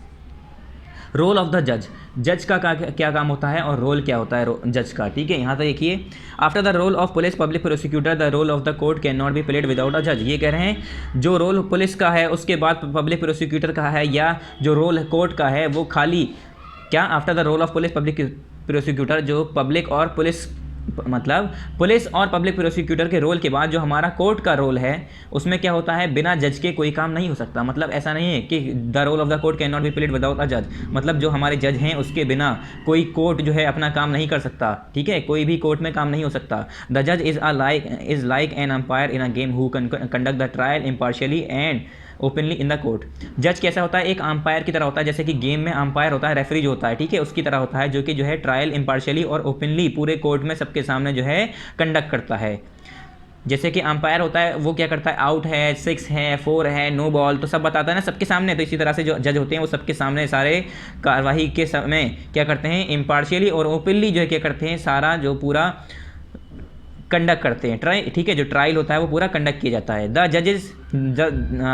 जज hairs all the witnesses and other evidences presented by the prosecution and the defence. और जितने भी विटनेस हैं, जितने भी एविडेंसेस हैं जो कि प्रोसिक्यूशंस के ज़रिए और डिफेंस के ज़रिए रखे गए हैं, वो सारी चीज़ें जज जो है उन्हें सुनता है, उन्हें देखता है। ठीक है, द जज is the one who decide whether the person accuse is guilty और innocent on the basis of evidence and in accordance with the law. जज डिसाइड करता है, जज ही वो आदमी होता है जो कि डिसाइड करेगा कि जो आदमी एक्यूज़ है उसे इज़ गिल्टी और इनोसेंट, मतलब उसे सज़ा मिलेगी, सज़ाकार है वो, सज़ा के लायक है, या वो इनोसेंट है, मतलब उसका कोई गलती नहीं है। तो जिस आदमी के ऊपर जिसे एक्यूज़ किया जा रहा हो, जिसे ये बताया जा रहा हो कि इसने ये जुर्म किया है, तो वो जज जो है सारे सबूत किसके बेसिस पर, on the basis of evidences in accordance with the law, और लॉ के हिसाब से, कानून के हिसाब से, और जो सबूत मिले हैं उसके खिलाफ या उसके सपोर्टिव, ठीक है, जैसे भी सबूत मिले हैं उन्हें देखकर उन्हें और कानून को मद्देनज़र रखते ही क्या करेगा वो या तो फिर उसे सज़ा देगा या तो फिर उसे इनोसेंट बता दिया जाएगा। ठीक है, द जज gives the punishment as prescribe in the law and sometime if there is no such punishment then the जज decide it and this become a benchmark for other such cases. क्या होता है, कभी कभी जैसे कि जज क्या करते हैं, अब जिस बता दिया गया है कि ये सज़ाकार है, इसे सज़ा मिलेगी, तो जो कानून में सारी सज़ा जो हमारे कॉन्स्टिट्यूशन में जिस हिसाब से सज़ा लिखी हुई है, ठीक है, जैसे कि मर्डर के केस में 6 महीने की, ठीक है, या लाइफ टाइम, या जैसे भी सज़ाएं दी गई हों, ठीक है, इतना रुपये जुर्माना, इतने साल की सज़ा, इतने महीने की सज़ा, तो वो सज़ा जो है लॉ के हिसाब से देगा जज। और अगर कभी कभी ऐसा होता है कि इस तरह की पनिशमेंट आ जाती हैं जो कि पहले से डिसाइड ना हो, पहले से ना लिखी गई हो, ठीक है, कि इस काम पे कौन सी सज़ा देनी है, इस काम पे कौन सी सज़ा देनी है, ठीक है, कौन सी पनिशमेंट देनी है, तो जज जो होता है वो डिसाइड करता है कि कौन सी सज़ा देंगे, और वही जो है बेंचमार्क हो जाती है अदर सच केसेस, मतलब उस तरह के दोबारा अगर वही केसेस आए तो वही सज़ा फिर दोबारा दी जाती हैं। फिर नेक्स्ट पेज नंबर 189 पर फेयर ट्रायल। फेयर ट्रायल मतलब क्या होता है, ट्रायल का मतलब क्या होता है पता है, कोर्ट में जो सारा काम चलता है, कोर्ट में जो कार्रवाई चल रही होती है पूरी, उसे हम कहते हैं ट्रायल। कोर्ट में जाना, ठीक है, अपील करना, पूरा जो एक तरीका चल रहा होता है कि वो अपने सबूत रख रहे हैं, वो अपने सबूत रख रहे हैं, उनका वकील उनकी तरफ से बोल रहा है, उनका वकील उनकी तरफ से बोल रहा है, उसे हम कहते हैं ट्रायल। ठीक है, a person can not be said to be guilty until his her crime is prove beyond a reasonable doubt. ये कह रहे हैं किसी भी रीजनेबल डाउट के पीछे अगर जो है कोई इंसान जो है उसे जो है हम बिला वजह जो है क्या नहीं कर सकते, गिल्टी नहीं बता सकते, मतलब उसे हम यही नहीं कह सकते कि हाँ यही है, इसने ही करा है। कब तक, जब तक वो प्रूव ना कर दे। ड्यूट मतलब जब तक कोई वकील जो है ये प्रूव ना करते कि इनके खिलाफ जो आदमी खड़ा है वो सज़ा के लायक है, वही जुर्म करने वाला है, ठीक है, वही क्रिमिनल है, तब तक उसे सज़ा नहीं मिलेगी। Due to this until the crime is proved the person is term as accuse and not as a criminal. तो इसी वजह से उस आदमी को एक्यूज इतनी देर से हम बोल रहे हैं, क्रिमिनल नहीं बोल रहे। क्यों? क्योंकि अभी वो एक्यूज है, उसके ऊपर इल्ज़ामात आए हैं। अब इल्ज़ाम है या सच है ये हमें नहीं पता, ये बाद में पता चलेगा जब सबूत देखे जाएंगे, ठीक है, तब उसे हम सबूत देखने के बाद कह देंगे कि हाँ इसने ही गलती की है, यही गुनहगार है, इसने ही खून किया था, इसने ही चोरी की थी, इसने ही डकैती की थी, अब ये एक्यूज़ नहीं, ये क्रिमिनल है, यानी पक्का यकीन हो गया कि यही क्रिमिनल है, इसने ही क्राइम किया है। जब तक यकीन नहीं होता, ठीक है, जिसके ऊपर शक हो, जिसके खिलाफ चीज़ें मिल रही हो, जिसके खिलाफ FIR हो, उसे हम एक्यूज कहते हैं, ठीक है। इट इज़ प्रिविलेंट, क्या it is prevalent believe that it may take some delay in booking a criminal but every effort should be made to ensure that an innocent person is never punished for any crime which he she may not have committed. ये कह रहे हैं कि ये हो सकता है, it is a prevalent belief, ये बिल्कुल यकीनन हम भरोसा कर सकते हैं कि ये जो है काफ़ी डिले हो जाता है इसमें। आपने देखा होगा कोई भी क्राइम होता है तो उसके क्रिमिनल को पकड़ने में उसे उसकी बुकिंग के लिए काफ़ी डिले हो जाता है, काफ़ी लंबा समय खिंच जाता है। क्यों लंबा समय इसलिए खींचता है क्योंकि वो जो पुलिस वाले हैं, जितने भी हमारे जो हमारे लॉयर हैं, वकील हैं, जो भी हैं, जितने भी हमारे इस चीज़ों के लिए काम कर रहे हैं, ठीक है, वो क्या करते हैं, वो सारा अपना एफर्ट लगाते हैं कि ये इंश्योर करने में कोई इनोसेंट आदमी, ठीक है, कोई इनोसेंट आदमी को सज़ा ना मिल जाए, जिसका उसने कुछ काम किया ही ना हो, उसे कहीं गलती से भी सज़ा ना मिल जाए। इसके लिए वो पूरी तहकीकात करते हैं और बहुत ज़्यादा मेहनत करते हैं कि किसी भी तरह से कोई बेगुनाह आदमी जो है उसे सज़ा ना मिल जाए। There are many mechanism to ensure a fair trial, और ये कह रहे हैं इसकी तरह इसके लिए फेयर ट्रायल करने के लिए काफ़ी मैकेनिज्म हैं, काफ़ी तरीके हैं, ठीक है। A fair trial is the one which ensure that a person's life और liberty can be taken away only by a following a reasonable and just legal procedure. ये कह रहे हैं फेयर ट्रायल क्या होता है, एक ऐसा तरीका है जिसमें जो है वो इंश्योर करता है इंसान की लाइफ को, लिबर्टी को, can be taken away only by a following a reasonable and just legal procedure, कि ये दिखाने के लिए कि इंसान की लाइफ जो है, लिबर्टी जो है, वो कैसे ली जा सकती है, can be taken only by following a reasonable and just legal procedure, ठीक है। कुछ लीगल प्रोसीजर हैं, कुछ रीजनेबल प्रोसीजर हैं, उसके हिसाब से। पहला यहाँ देखिए article 21 of the constitution which guarantees the right to the life states that a person life और liberty can be taken away only after reasonable and just legal procedure. मतलब ये क्या कह रहे हैं, आर्टिकल 21 के हिसाब से, कॉन्स्टिट्यूशन का जो आर्टिकल 21 है उसमें ये बताया गया है कि इंसान को अपनी ज़िंदगी का हक है, ठीक है, हर इंसान को अपनी ज़िंदगी का हक है। And states that a person life और liberty can be taken away, और ये स्टेट किया गया है कि इंसान की लिबर्टी और लाइफ जो है जब ही ली जा सकती है, can be taken away only after a reasonable and just legal procedure, जब कोई रीजनेबल या लीगल प्रोसीजर उसके खिलाफ आया हो। कोई लीगल प्रोसीजर और रीजनेबल रीज़न के हिसाब से, रीज़न के बाद ही उसकी लाइफ जो है, उसकी लिबर्टी जो है छीनी जा सकती है। A trial is unfair in case where the court did not give a copy of the charge sheet and statement of witness to the accused। हो सकता है कोई ट्रायल जो है अनफेयर हो, मतलब हो सकता है कोई इंसान जो है किसी उसकी गलती ना हो, उसे ही सज़ा मिल गई हो, फेयर ना हो, सच्चा ना हो, ठीक है। तो कब, in case where the court did not give a copy of the charge sheet and statement of witness to the accuse, मतलब जो अक्यूज पर्सन है उसे, उसके लिए, उसके खिलाफ जो विटनेसेस हैं, जो गवाह हैं, ठीक है, जो विटनेस है, जो गवाह है, जिसके स्टेटमेंट है, चार्जशीट है, अगर वो कोर्ट ने नहीं दिखाई गई तो वो जो है क्या करेगी, फिर जो वकील बोल रहा है, जो उसके खिलाफ सारी बातें आ रही हैं, उसके हिसाब से सज़ा मिल जाएगी। मतलब अगर सबूत नहीं है तो क्या होगा, उस आदमी को सज़ा मिल जाएगी। If the trial is held in a secret location without the accuse and he is not given any lawyer and had already decided that he accuse is guilty then in such cases it is an unfair trial. क्या होता है, कभी कभी ऐसा होता है कि trial जो है किसी भी सीक्रेट लोकेशन पे होता है, ठीक है, सेक्रेट लोकेशन पे होता है, किसी भी एक्यूज़ के बिना, and he is not given any lawyer, और उसे कोई वकील नहीं दिया गया, ठीक है, and had already decided that he the accuse is guilty, और अगर पहले से डिसाइड किया गया है कि यही जो है गिल्टी है, यही गुनहगार है, उसे कोई लॉयर नहीं दिया गया, ठीक है, बिना वकील के, कि उसे अपना समय ही नहीं दिया गया, उसे टाइम ही नहीं दिया गया, उसे यह हक ही नहीं दिया गया कि वो किसी तरह से साबित कर ले कि मैं गुनहगार नहीं हूँ, तो वो क्या होगा, वो अनफेयर ट्रायल होगा, ठीक है, वो अनफेयर ट्रायल होगा, वो सही ट्रायल नहीं होगा, वो बिल्कुल फेयर नहीं होगा, सच्चा नहीं होगा, झूठा होगा, क्योंकि तुमने उसे मौका ही नहीं दिया बिल्कुल अपने आप को साबित करने का, अपने आप को सच्चा बताने का। उसके बाद a person enjoys right to life under article 21 of the constitution, जो आर्टिकल 21 है कॉन्स्टिट्यूशन का, उसके हिसाब से एक इंसान जो है अपनी लाइफ को एंजॉय कर सकता है, अपनी लाइफ को जी सकता है। राइट टू लाइफ, हर इंसान को अपनी लाइफ का, अपनी ज़िंदगी का हक है, ठीक है। For a just and reasonable fair procedure, ये कह रहे हैं अब इसी जस्ट और रीजनेबल फेयर प्रोसीजर के लिए the accuse person is tried in an open court, तो जो अक्यूज पर्सन है जिसके ऊपर इल्ज़ामात आ रहे होते हैं उसे एक ओपन कोर्ट में, खुले कोर्ट में लाकर उसके ऊपर ट्रायल किया जाता है। क्यों?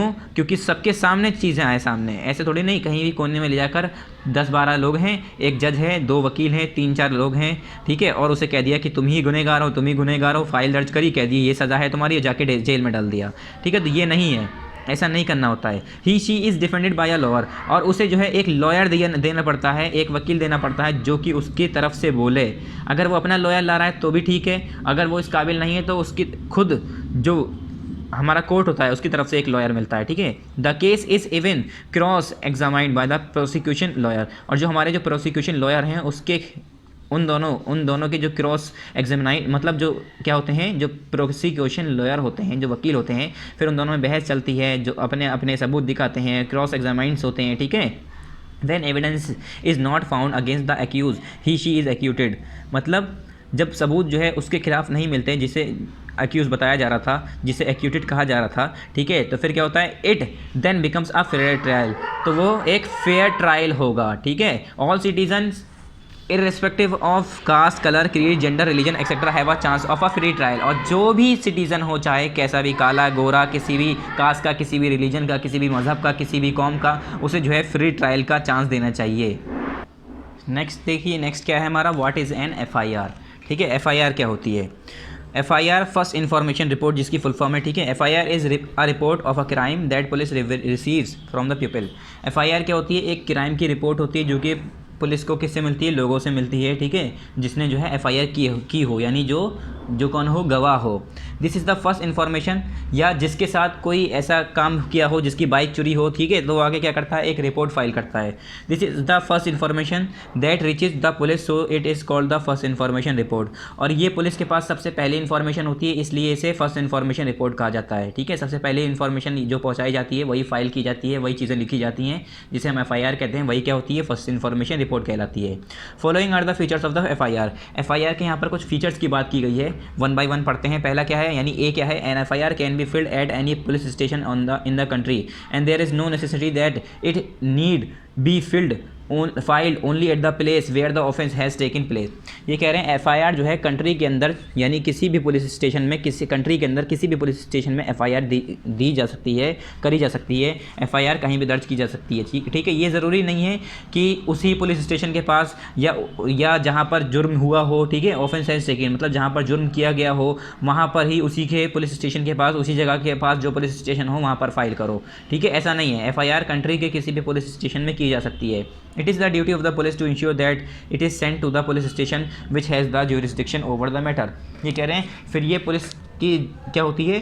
पुलिस की ड्यूटी होती है to ensure that it is sent to the police station, कि वो जो है पुलिस स्टेशन तक भेज दिया गया है, ठीक है। Which has the jurisdiction over the matter, जो कि मैटर ज्यूरिसडिक्शंस के ऊपर, जो भी मैटर ओवर, जो मैटर मतलब जितने भी मामले हैं, जो भी मामला हुआ है उसके ऊपर जो भी ज्यूरिसडिक्शन आए हैं, वो ये बताना पड़ता है कि वो पुलिस स्टेशन तक पहुंच गया है, ठीक है, मतलब कार्रवाई पुलिस स्टेशन तक चली गई है। There is no fix time for filling an FIR but it is best if it is filed at the earliest. ये कह रहे हैं FIR करने के लिए कोई फिक्स टाइम नहीं है, ठीक है। ऐसा नहीं है कि पहले FIR करो उसके बाद जाओ काम करो, नहीं, ये कोई फिक्स टाइम नहीं है FIR करने का, मगर ये बेस्ट होता है कि आप कोई कार्रवाई करने जा रहे हैं तो उससे पहले आप FIR दर्ज कर लिए soon after the incident as the delay may prove to be fatal for the victim, क्योंकि ये कह रहे हैं जैसे कि जितना जल्दी हो सके, आफ्टर द इंसिडेंट मतलब या इंसिडेंट हो उसके फ़ौरन बाद, ठीक है। अब कोई इंसान आया, उसे इमरजेंसी है, तो आप उसे ये थोड़ी नहीं कहेंगे कि पहले FIR लिखवाओ उसके बाद चलेंगे देखेंगे, ठीक है। इतने में इंसान मर जाए, उसका एक्सीडेंट हो गया है, कोई एक्सीडेंट करके चला गया है, या कोई किसी को मार रहा है, ठीक है, तो उसे वो मार रहा है तो आप जाएंगे, अगर कोई दूसरा इंसान वहाँ जाके बताएगा तो वो फ़ौरन पुलिस आएगी, बाद में FIR करेगी, ठीक है। As the delay may prove to be fatal for the victim, क्योंकि हो सकता है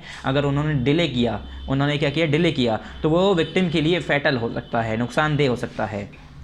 an FIR must be in writing duly sign, और FIR जो है लिखा हुआ होना चाहिए, उसके साथ साइन होने चाहिए, and the copy must be handed over the informant, और एक कॉपी भी इन्फॉर्मेंट को देनी पड़ती है, जो इन्फॉर्मेशन देने आया है, जिसने FIR दर्ज की है, उसे भी एक कॉपी देनी चाहिए। अगला देखिए, when information about the commission of a cognisable offence is given orally. ये कह रहे हैं कमीशन हमारा जो, अगर कोई भी इस तरह की इन्फॉर्मेशन है जो कि commission of a cognisable offence है, तो उसमें क्या होगा, वो ओरली दी जाएगी। The police must write it down, तो वो जो है पुलिस जो है उसे लिखना पड़ेगा। मतलब जो इंसान आएगा वो क्या करेगा, ओरली बोलता जाएगा और पुलिस उसे वो लिखती जाएगी। It is the right of the complainant to ask the police to read it before he is asked to sign it. और ये पुलिस वालों से पूछ सकता है वो इंसान। अब जैसे कि मैं गया, मैंने बताया कि वहाँ पर चोरी हुई है, मेरी ऐसे कार खड़ी थी, ऐसे कार खड़ी थी, ऐसे चोरी हो गई, तो मेरे पास ये हक है कि मैं पुलिस वालों से पूछ सकता हूँ कि उसमें क्या लिखा है, ठीक है, या मैं खुद पढ़ सकता हूँ साइन करने से पहले कि उसमें क्या लिखा है। वरना हो सकता है उसने कुछ भी एफआईआर लिख दी हो, वो पुलिस वाला ही अच्छा ना हो, ठीक है, उसने एफआईआर कुछ और लिख दी हो और हमने उस पर साइन भी कर दिए बिना देखे। तो हमें ये पूरा हक है कि हम उसे पढ़ सकें, हम उसे यहाँ तक कि पुलिस वाले से कह सकते हैं कि इसमें क्या लिखा है। Next, a police officer who comes to know about the cognizable offence can file an FIR herself himself. ये कह रहे हैं अगर पुलिस ऑफिसर खुद उसे जो है कोई ऐसा काम, ऐसा जुर्म दिखा तो वो खुद ब खुद अपनी एफआईआर हरसेल्फ या हिमसेल्फ, मतलब आदमी हो या औरत हो, कोई भी पुलिस वाला हो, वो खुद फाइल कर सकता है।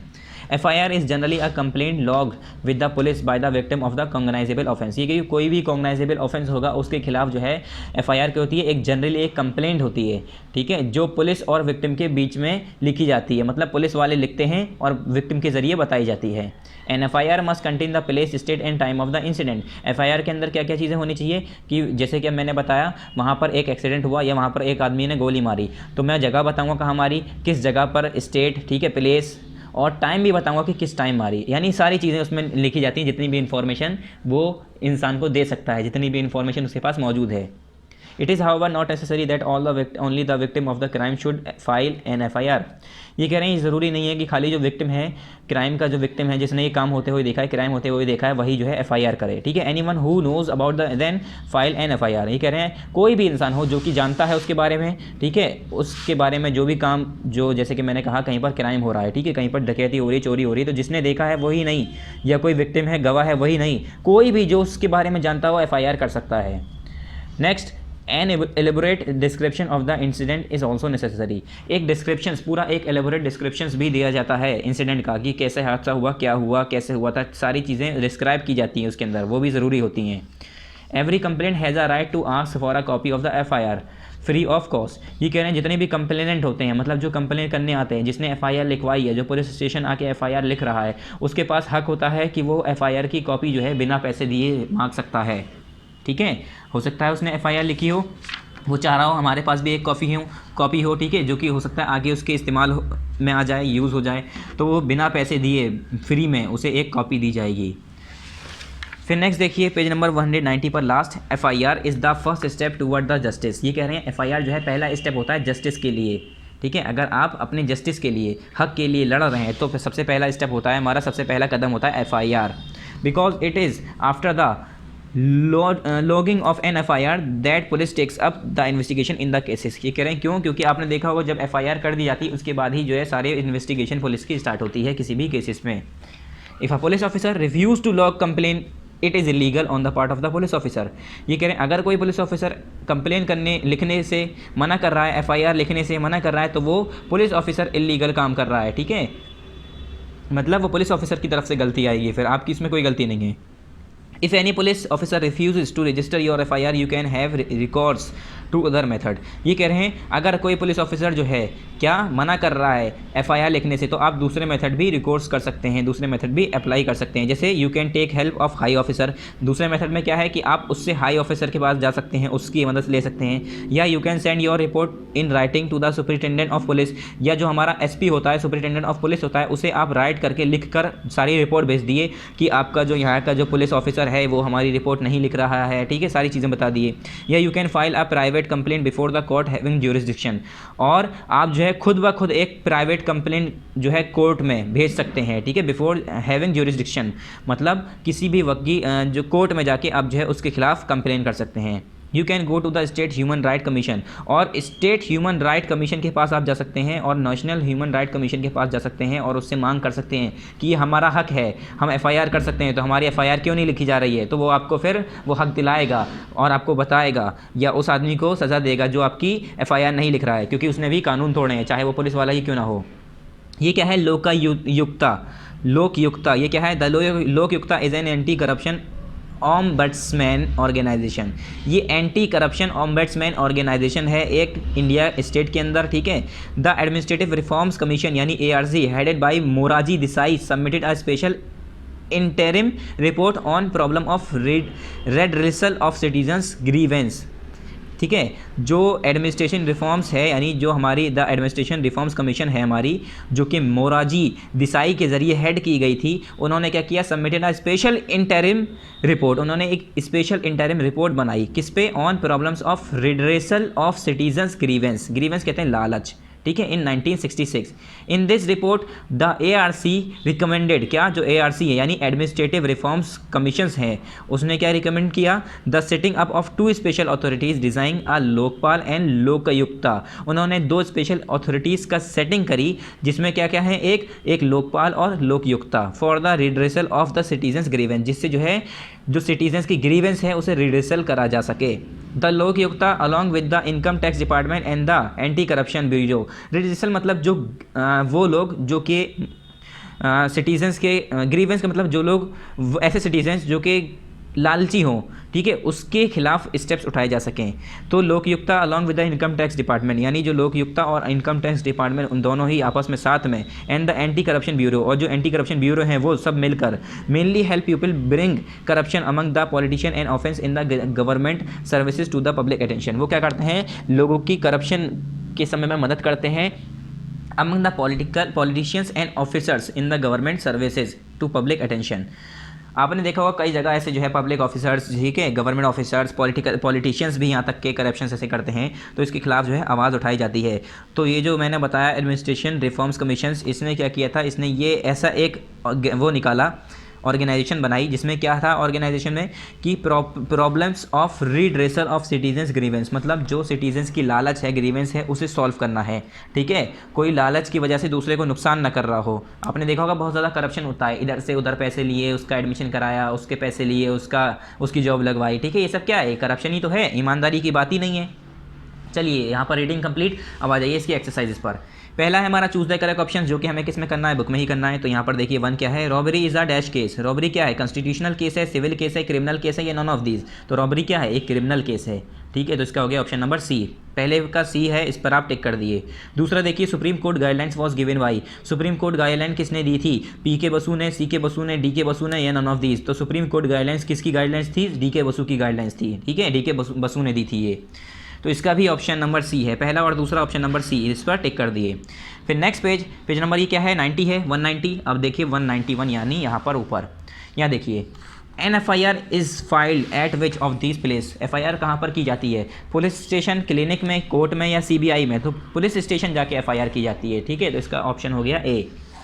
फोर्थ है, which of these argues a case on behalf of the state. ये कह रहे हैं स्टेट के बिहाफ पर कौन जो है केस आर्ग्यू करता है, जज करता है, पब्लिक प्रोसिक्यूटर होता है, या पुलिस होता है, या डिफेंस लॉयर होता है। तो जो डिफेंस लॉयर होता है वो तो एग्जीक्यूटेड पर्सन होता है। ठीक है, उसे जिसे क्राइम, जिससे ये बताया जा रहा है कि ये क्राइम करा है उसने। ठीक है, यानी जो एक्यूज पर्सन होता है उसके तरफ से जो लॉयर होता है उसे कहते हैं हम डिफेंस लॉयर। मतलब जो हमारे स्टेट के बिहाफ पर जो बात करता है, आर्ग्यू करता है, वो कहलाता है पब्लिक प्रोसिक्यूटर। ठीक है, तो तीसरे का ए, चौथे का बी, इस पर आप टिक कर लिए। नेक्स्ट आइए बी पर, स्टेट ट्रू और फॉल्स। इसमें देखिए पहला, a person being arrested has the right to be informed of the reason for arrest. ये कह रहे हैं जो आदमी जिसे सज़ा दी जा रही है, मतलब सॉरी सज़ा नहीं, मतलब जिसे अरेस्ट किया जा रहा है उसे ये हक है कि ये बताया जाए उसे अरेस्ट क्यों किया जा रहा है। तो बिल्कुल ट्रू है। ठीक है, पहले बताया जाएगा आपको इस वजह से गिरफ्तार किया जा रहा है। ठीक है, बिना बताए ऐसे ही गिरफ्तार नहीं कर सकते। तो पहले क्या हो गया, ट्रू हो गया। सेकेंड है, a complain can not get the copy of the FIR. Complainant है ये, कंप्लेन नहीं, कंप्लेनेंट मतलब जो कंप्लेन करने वाला है, ये कह रहे हैं उसे जो है FIR की कॉपी नहीं मिलती। तो ऐसा नहीं है, उसे मिल सकती है। तो ये क्या हो गया, फॉल्स हो गया। तीसरा है, the police needs to produce an arrested person within 24 hours of the court to the court. ये कह रहे हैं पुलिस को ज़रूरत पड़ती है, अगर जिसे अरेस्ट किया है उसे 24 घंटे के अंदर अंदर कोर्ट में पहुँचाना पड़ता है। तो बिल्कुल ट्रू बात है, अगर उसने ऐसा नहीं किया तो पुलिस की गलती है। ठीक है, 24 घंटे के अंदर उसे अरेस्ट करके 24 घंटे के अंदर मतलब अरेस्ट करने के बाद 24 घंटे से पहले उसे कोर्ट पहुंचाना होता है। तो ये क्या हो गया, ट्रू। फोर्थ है, a boy under 15 years of age can also be called to the police station for questioning. ये कह रहे हैं 15 साल से नीचे का बच्चा भी पुलिस स्टेशन ले जाया जा सकता है क्वेश्चन के लिए, सवालों के लिए, सवाल जवाब के लिए। तो ये क्या है, फॉल्स है। 15 साल से नीचे बच्चा है अगर कोई, तो उसे पुलिस स्टेशन सवालों के लिए नहीं बुलाया जा सकता। A women can not be called the police station for questioning, ये कह रहे हैं एक औरत को सवालों के लिए, पूछताछ के लिए पुलिस स्टेशन नहीं बुलाया जा सकता, तो बिल्कुल सही है। 15 साल से नीचे का बच्चा है या कोई औरत है तो उसे सवाल जवाब करने के लिए, पूछताछ के लिए वहाँ पर नहीं बुलाया जा सकता पुलिस स्टेशन, ठीक है। तो पांचवा क्या हो गया, ट्रू। पहला ट्रू, दूसरा फॉल्स, फिर ट्रू, तीसरा, फिर चौथा फॉल्स, फिर पांचवा ट्रू। क्या है, true false true false true. इसे करने के बाद आइए मैच द फॉलोइंग पर।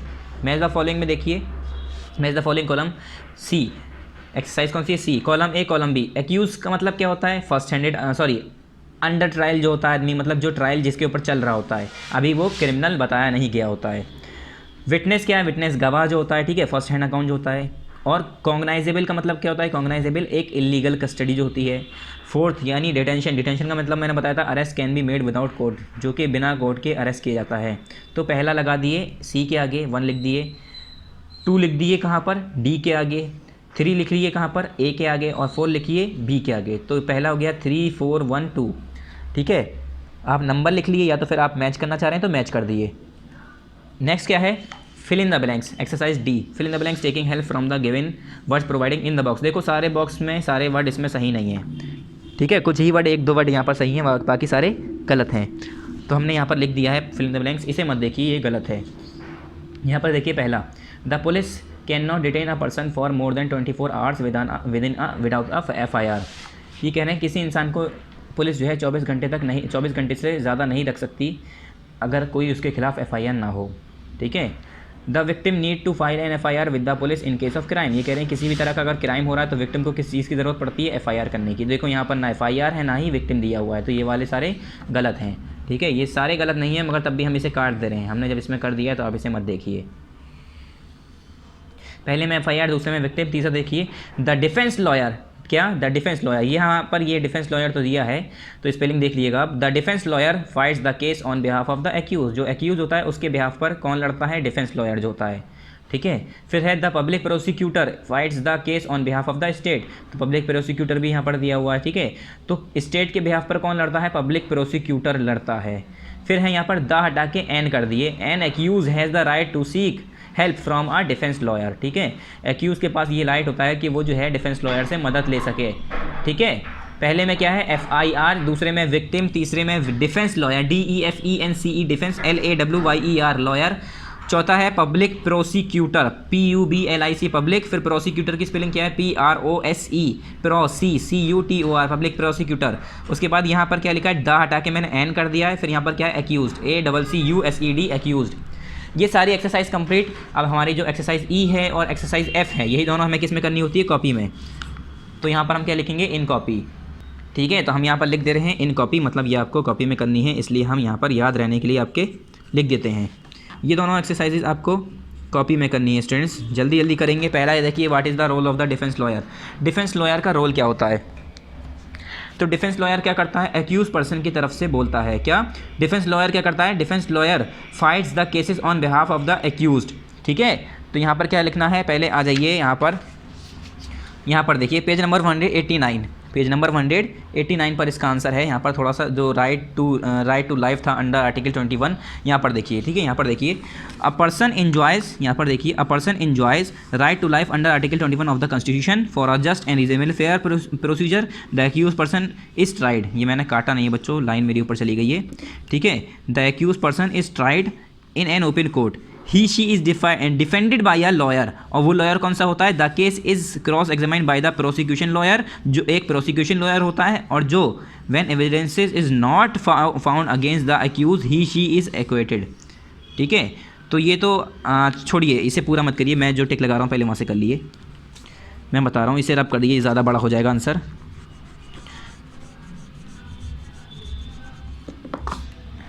यहाँ पर देखिए अ पर्सन से लेकर पूरा person is tried in an open court, open court, ठीक है। ओपन कोर्ट तक लिखना है, ये नहीं, क्या लिखना है आपको, a person enjoys right to life under article 21 of the constitution for a just and reasonable fair procedure the accuse person is tried in an open court, ठीक है, इन एन ओपन कोर्ट। उसके बाद he she is defended by a lawyer, ठीक है, he she is defended by a lawyer. ये वाली line की जगह हमें क्या लिखना है, यहाँ पर लिखना है, यहाँ देखिए what is the role of the defence lawyer. तो यहाँ पर लिखना है the role of the defence lawyer is. अब क्वेश्चन कुछ और है, आंसर कुछ और है, थोड़ा डिफरेंट हो रहा है। चलिए यहाँ पर लिख देते हैं the role of the defence lawyer is क्या, the role of the defence lawyer is to fight GHTH fights the case on behalf, sorry spelling mistake, on behalf BEHALF, यहाँ पर देखिए ये वाली लाइन पूरी दी है, बिहाफ ऑफ द एक्यूज्ड। अब शुरू कैसे करना है आंसर, शुरू कैसे करना है आंसर।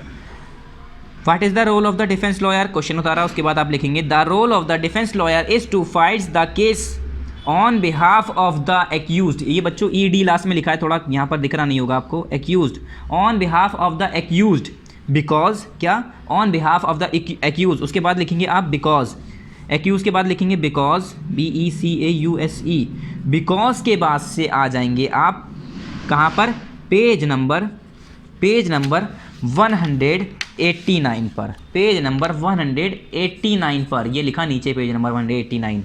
फिर यहाँ से लिखेंगे because a person enjoys right to life under article 21 of the constitution for a just and reasonable fair procedure the accuse person is tried in an open court. ये क्या हो गया हमारा आंसर नंबर फर्स्ट हो गया। Exercise कौन सी है बच्चों, एक्सरसाइज है हमारी E, ठीक है, answer number first exercise E, ठीक है, एक्सरसाइज E, गलती नहीं होनी चाहिए इसलिए मैं बार बार बता रहा हूँ। दोबारा देखिए क्वेश्चन क्या करना है। What is the role of the defence lawyer, question उतारने के बाद लिखेंगे आप आंसर करके लिखेंगे the role of the defence lawyer is to fights the case on behalf of the accused because comma के बाद आ जाएंगे पेज नंबर 189 पर, पेज नंबर 189 पर आएगा इसका आंसर, कॉमा के बाद पेज नंबर 189 पर बिकॉज तक लिखने के बाद ये स्पेलिंग आप देख लिए ACCUSED, एक्यूज्ड, बिकॉज, एक्यूज के बाद यहाँ पर, एक्यूज के बाद ये फुल स्टॉप, उसके बाद यहाँ पर बिकॉज कॉमा बिकॉज, फिर पेज नंबर 189 पर because a person enjoy right to life से लेकर पूरा यहाँ तक। और ये आप जब बिकॉज से शुरू हो रहा है तो ये वाला आपका स्मॉल हो जाएगा, A स्मॉल हो जाएगा, यहाँ तक आपका answer number first exercise E का कंप्लीट हो जाएगा। ठीक है स्टूडेंट्स, कोई गलती नहीं होनी चाहिए। पहले बुक से यहाँ से पूरा बिकॉज तक, बिकॉज के बाद आपको यहाँ से ले लेना है, फिर यहाँ से लेकर यहाँ तक, वहीं पर आंसर कंप्लीट हो जाएगा। Next question, what is the role of the public prosecutor, public prosecutor का रोल क्या होता है ये बताना है हमें, पब्लिक प्रोसिक्यूटर का रोल। तो अभी सबसे पहले हमने यही पढ़ा है, देखिए role of the public prosecutor का रोल क्या होता है, page number 187। Public prosecutor are gazetted officer who are appointed by the state for the prosecution of offender. Many duty of the public prosecutor is to prosecute on behalf of the state और society. The public prosecutor is required to play an impartial and neutral role and help in the prosecution of all person who have been charge sheeted by the police। ठीक है, अब काफ़ी इसके हैं यहाँ पर। Public prosecutor place before court all the evidences gather during the investigation by the investigating agencies. ठीक है, the police to enable the court to decide the cases. तो ये तीनों ही मेरे हिसाब से क्या है, मेन क्या है, मेन इसके पॉइंट हैं, इससे ज़्यादा कुछ इसमें है ही नहीं। तो इसमें यहाँ से लिखते हैं main duty of the public prosecutor is to prosecute on behalf of the state और the society.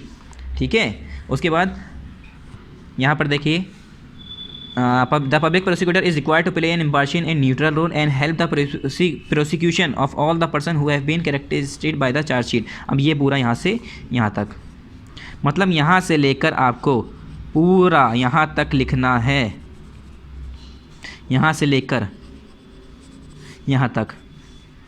Answer number 2 exercise E।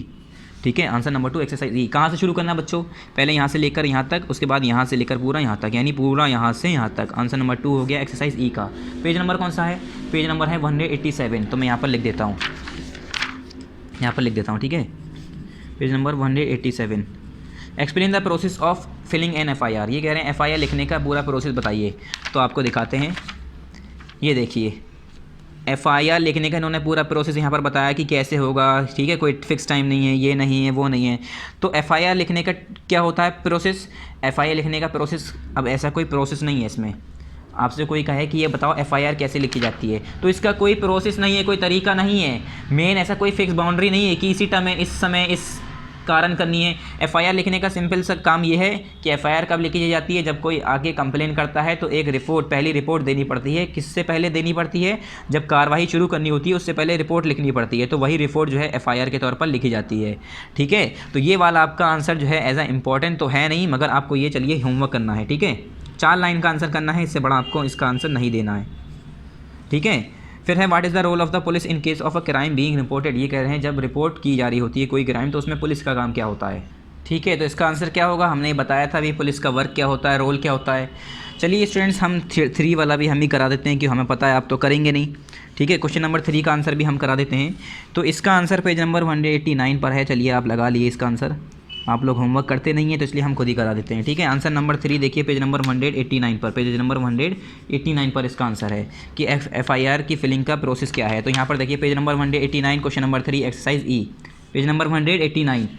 तो यहाँ देखिए ये वाला पॉइंट लिख लेना है आपको, ये वाला लिख लेना है और ये लिख लेना है, खाली ये 3 पॉइंट। ठीक है, यहाँ तक। पहले क्या है, an FIR can be field at any police station in the country and there is no necessity that it needs to be filled only at the place where the offence has taken place. It is the duty of the police to ensure that it is sent to the police station which has the jurisdiction over the matter. ठीक है, फिर ऐसे B point और C point, ये तीनों point यहाँ तक लिख लेने हैं यहाँ से। ठीक है, ये वाला कुछ नहीं, खाली यहाँ से डायरेक्ट। ठीक है, यहाँ से यहाँ तक। ये क्या है, आंसर नंबर कौन सा है, ये आंसर नंबर कौन सा है, आंसर नंबर 3 है। एक्सरसाइज कौन सी है, एक्सरसाइज ई है। पेज नंबर कौन सा है, 189। देखिए मैंने यहाँ पर। ठीक है, आंसर नंबर 3 एक्सरसाइज ई, ए से लेकर पूरा ये सी तक, ए बी सी, ये तीनों पॉइंट। ठीक है स्टूडेंट्स, आप होमवर्क करेंगे नहीं इसलिए हमने यहाँ पर दोबारा करा दिया है। चलिए नेक्स्ट देखिए, what is the role of police in case of crime being reported. तो रोल ऑफ पुलिस पे आ जाइए, पेज नंबर 187 पर। Role of police, role of police क्या है, पुलिस का रोल क्या है, police initiates action against those who violate law breakers are arrested and brought before the judiciary for the trial and punishment. Police register FIR against the lawbreakers on the basis of complaint made by the aggrieved parties and investigates into those complaint. Police provides security guard to the individual who are made entitled for the same by the government. उसके बाद police provide assistance to the authority। ये चारों लिखना है आपको। आपको heading क्या डालनी है, क्या लिखनी है आपकी हेडिंग, आपकी यहाँ से आंसर शुरू होगा बुक से ही। क्या लिखना है, the role of the police in case of crime being reported. जब क्राइम जो है रिपोर्ट किया जा रहा होगा उस समय, ठीक है, जो क्राइम होगा वो क्या होगा, पुलिस का रोल क्या होगा, आर। उसके बाद आर करके the role of the police in case of crime being reported, R के बाद क्या करेंगे, यहाँ से 1 2 3 4। ठीक है, ये चारों पॉइंट यहाँ तक आपको देखने में बड़ा लग रहा होगा मगर ये 4 पॉइंट है, ज़्यादा बड़ा नहीं है। आंसर नंबर 4 एक्सरसाइज ई। ठीक है, पेज नंबर 187, पेज नंबर 187। ठीक है, पेज नंबर 187 पर इसका आंसर है, कौन सा है, पूरे ये चारों पॉइंट। ठीक है स्टूडेंट्स, ये चारों पॉइंट हो गए आंसर नंबर 4 एक्सरसाइज ई का। पेज नंबर 187 है तो यहाँ पर मैं लिख देता हूँ page 187। Next question, examine the role of different judicial agency. सारे जुडिशियल एजेंसीज़ के रोल बताने हैं, बहुत बड़ा आंसर है इसलिए हमने ये कट कर दिया है। इसमें हमारे पुलिस का, जज का, ठीक है, जितने भी हमारे पब्लिक प्रोसिक्यूटर हैं उन सब का, ठीक है, सबका काम बताना है इसमें, तो हमने ही कट कर दिया। उसके बाद दूसरा पूछा है पुलिस की इन्वेस्टिगेशन का, जब पुलिस का रोल क्या होता है इन इन्वेस्टिगेटिंग अ क्राइम, तो वही रोल बताना है जो अभी हमने यहाँ बताया। तो ये दोबारा क्वेश्चन रिपीट हो रहा है तो इसलिए हमने हटा दिया। ये वाला क्वेश्चन और ये वाला क्वेश्चन सेम है तो ये हमने एक बार करा दिया है, दोबारा नहीं कराएंगे। उसके बाद रोल ऑफ अ जज का रोल क्या होता है ये बताना है। ठीक है, तो यहाँ पर हमने पढ़ाया था अभी आपको, पेज नंबर 188 पर, रोल ऑफ जज। After the role of police public prosecutor, the role of the court cannot be played without a judge. The judge is like an umpire in a game who conduct the trial impartially and open in the court. The judge hears all the witnesses and other evidences presented by the prosecution and the defense. ठीक है, the judge is the only one who decide whether the person accused is guilty or innocent on the basis of the evidences and in accordance with the law. तो आप यहीं लिखेंगे, इससे बड़ा नहीं लिखेंगे, ज़्यादा बड़ा हो जाएगा अगर करेंगे। ठीक है, यहीं तक लिखेंगे आप। वैसे ये भी देखिए यहाँ पर, ये भी इंपॉर्टेंट है कि जज ही जो है पनिशमेंट देता है जैसे कि लॉ में प्रिस्क्राइब की जाती है, मगर हम यहीं तक लिखेंगे। ठीक है, आंसर नंबर कौन सा है, ये 3 है, आंसर नंबर 3 है। एक्सरसाइज कौन सी है, एक्सरसाइज एफ है। ठीक है, पेज नंबर कौन सा है, 188। ठीक है स्टूडेंट्स, पेज नंबर 188, तो हम यहाँ पर लिख लेंगे क्वेश्चन के आगे, page number 188। 188। What fundamental rights are given to the citizen to protect themselves from before law? ये कह रहे हैं बिफोर लॉ से प्रोटेक्ट करने के लिए फंडामेंटल राइट्स इसे सिटीज़न को क्या क्या दिए गए हैं। तो मैंने बताया था यहाँ पर जो है बहुत सारे ऐसे राइट बताए थे, ठीक है। तो यहाँ पर देखिए, एक तो ये था right to life under article 21। इसके हिसाब से हर सिटीज़न को ये हक है कि वो जो है उसके पास हक है कि वो ज़िंदा रहे, जी सके, अपनी लाइफ जी सके। मगर ये हक जब छीना जाएगा जब उस इंसान को एज अ क्रिमिनल माना जाएगा, एज अ क्रिमिनल साबित कर दिया जाएगा, ठीक है। ये सब चीज़ें मैंने अभी बताई थी। तो मैंने आपको यहाँ पर हिंट दे दिए, ये वाला क्वेश्चन तो आपको होमवर्क में ही करना होगा, ठीक है। ये वाला क्वेश्चन आपको होमवर्क में ही करना है। बस 3-4 फंडामेंटल राइट्स लिख देने हैं, ठीक है। किससे? To protect them before law, ये वाला आपका आंसर होना चाहिए। वरना फंडामेंटल राइट तो बहुत सारे हैं कानून से, लॉ से बचने के लिए, ठीक है। एक सिटीज़न के पास क्या क्या हक हैं ये बताना है। पहला हक तो मैंने बता दिया कि राइट टू लाइफ का उसके पास है आर्टिकल 21 के हिसाब से। 2-3 ऐसी बस आपको क्या लिखने हैं, यहाँ पर आपको क्वेश्चन आंसर कैसे शुरू करना है मैं बता रहा हूँ। The fundamental right are given to the citizen to protect themselves before law are right to life, ठीक है। 1-2 ऐसे ही लिख दिएगा। यहाँ पर आपका चैप्टर कंप्लीट हो गया है, ठीक है स्टूडेंट्स। हमारा ये चैप्टर किस पार्ट में कंप्लीट हुआ है? हमारा ये चैप्टर पूरा पार्ट 9 में कंप्लीट हुआ है। तो यहाँ पर हम जल्दी से कंटेंट पे आ जाते हैं और नोट कर देते हैं, यानी लिख देते हैं। तो आप इसका कंटेंट ओपन करिए। हमने पढ़ा है सिविक्स का चैप्टर नंबर 7, ठीक है। ये क्या है हमारा? ये है हमारा पार्ट नंबर